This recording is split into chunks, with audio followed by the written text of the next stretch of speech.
जय श्री राम। पहली सुख है निरोगी काया।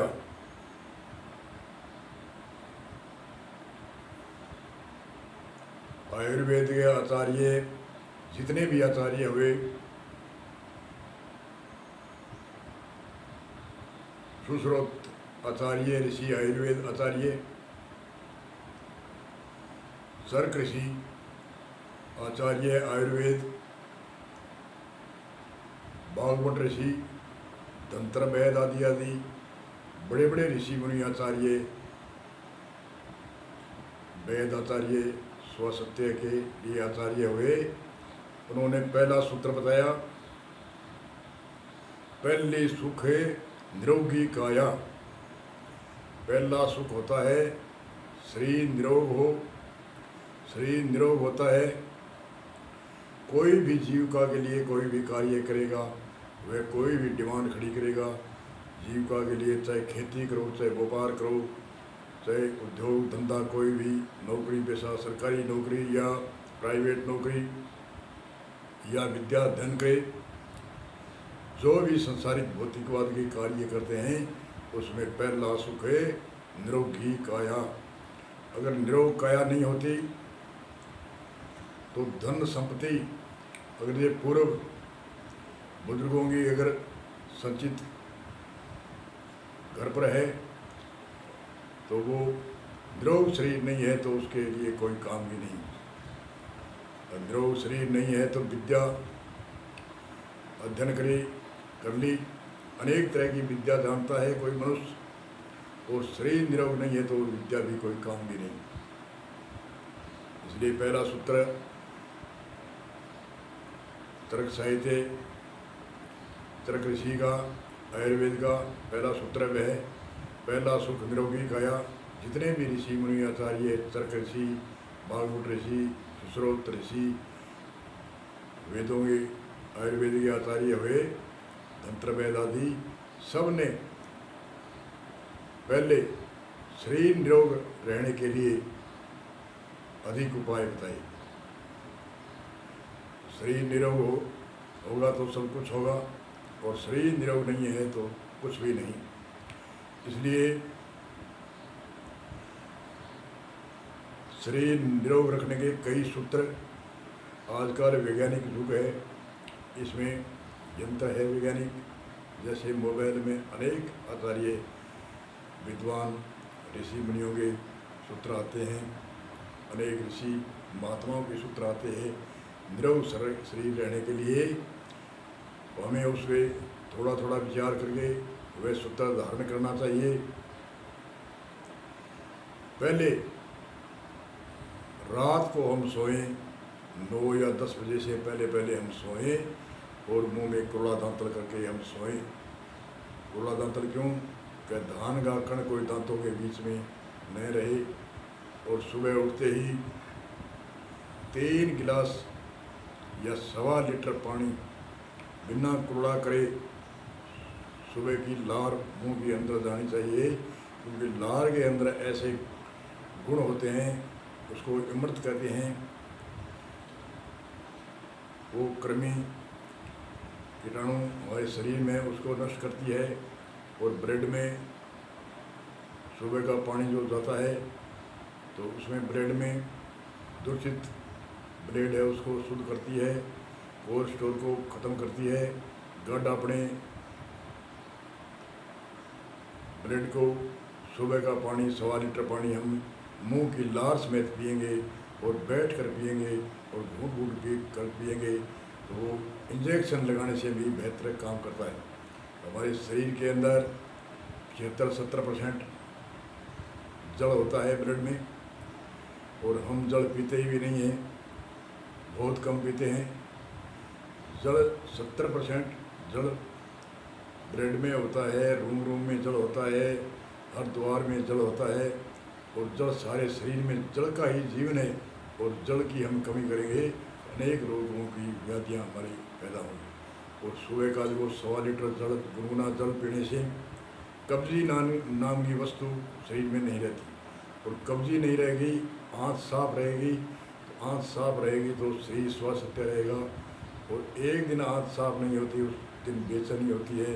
और कई कई लोग ऐसे हैं कि हम लैट्रिन बाथरूम में जाते हैं और आते हैं, जाने आने से कुछ नहीं होता।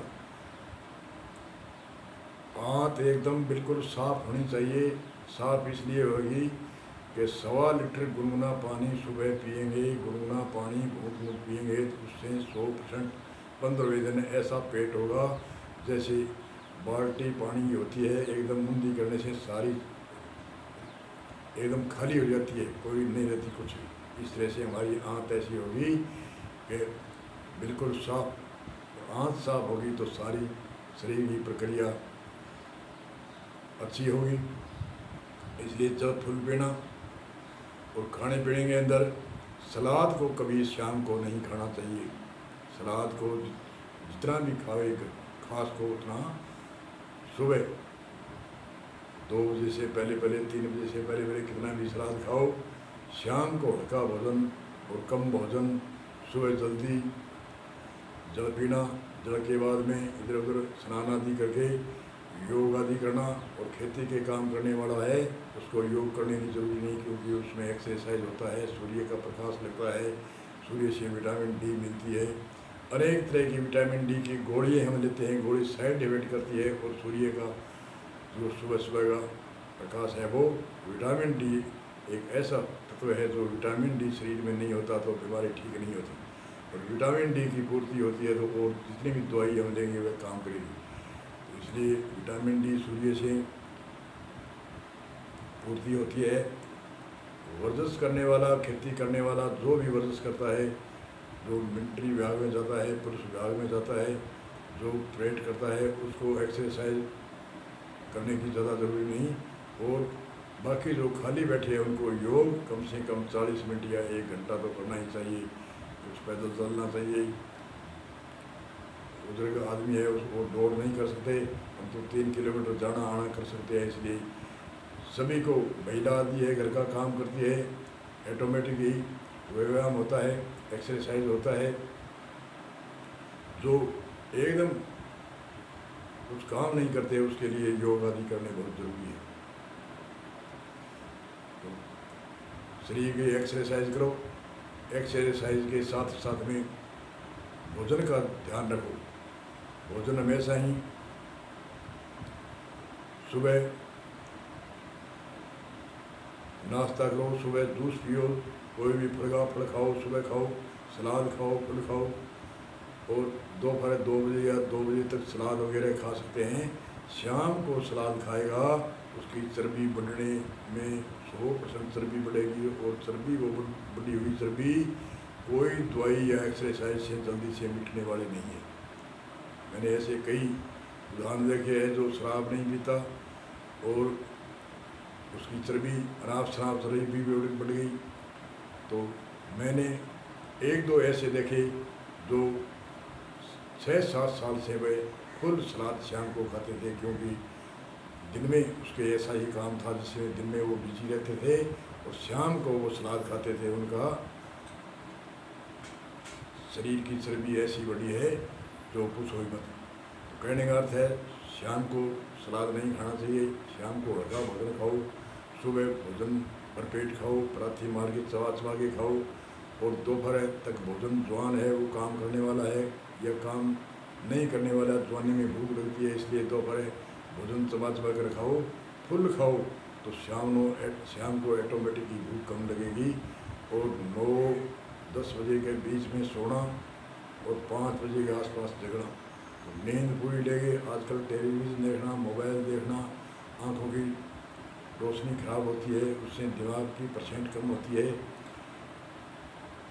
14% बार बार मोबाइल देखने में 24 घंटों में 24% है दिमाग कम होता है। दिमाग की परसेंट कम तेज है वो कम हो जाती है। और जल हम कम पीते हैं उससे ही दिमाग की परसेंट कम होती है। इसलिए जल पूरा पीना चाहिए, फल फ्रूट खाना चाहिए, सलाद खाना चाहिए। सुबह 2 बजे तक जितना भी सलाद, आप 1 रोटी कम खा सकते हो, सलाद खा सकते हो, 1 रोटी कम खा सकते हो, जूस पी सकते हो। तो कहने का अर्थ है शरीर का स्वास्थ्य रखना, ध्यान रखना जरूरी है। ये औजार है, इस औजार को अगर हम साफ सुथरा नहीं रखेंगे तो इससे हम कोई भी काम नहीं ले सकते। क्यों? इसकी बीमारी हो जाएगी तो इसकी बीमारी के में ही हम लगे रहेंगे और लगते लगते हमारा जीवन चला जाएगा। न तो ये लोग सुधरेगा और न परलोक सुधरेगा। इसलिए हमारे भारतीय संस्कृति की जो आज गेहूँ खाते हैं, एक ही गेहूँ की पकड़ ली, बस गेहूँ खाना है, सुबह ही गेहूँ, शाम को ही गेहूँ, दोपहर ही गेहूँ, सभी जगह गेहूँ ही गेहूँ। तो गेहूँ खाने से ये हार्ट की बीमारियाँ, अनेक तरह की बीमारियाँ पैदा हो गई। तो हमें मोटा अनाज जैसे एक गेहूँ चलो खाओ, गेहूँ के अंदर परसेंट मिलानी चाहिए। कुछ 10% चने की दाल, 2% मूंग की दाल, 2% बाजरी, 2% मक्का आदि, ऐसे ऐसे करके परसेंट बड़ी मिला करके भोजन खाने से स्वस्थ रहता है। असल में तो है सर्दियों में मोटा अनाज कुछ लंबे समय तक खाए तो बहुत भी अच्छा है। क्योंकि बाजरी के अंदर कैल्शियम होती है, इसलिए पैर बहुत वो कणक गेहूँ खाने वाले के वो पचती नहीं, इसलिए वो बंद करते हैं। तो ज़्यादा कोई स्वादिष्ट लगने के लिए भोजन नहीं किया जाता, भोजन एक स्वास्थ्य के लिए किया जाता है। और भूख पूरी लगेगी, 6 घंटों का गैप होता है तो उसको भूख 100% लगेगी, 4 घंटे के गैप में भूख लगेगी।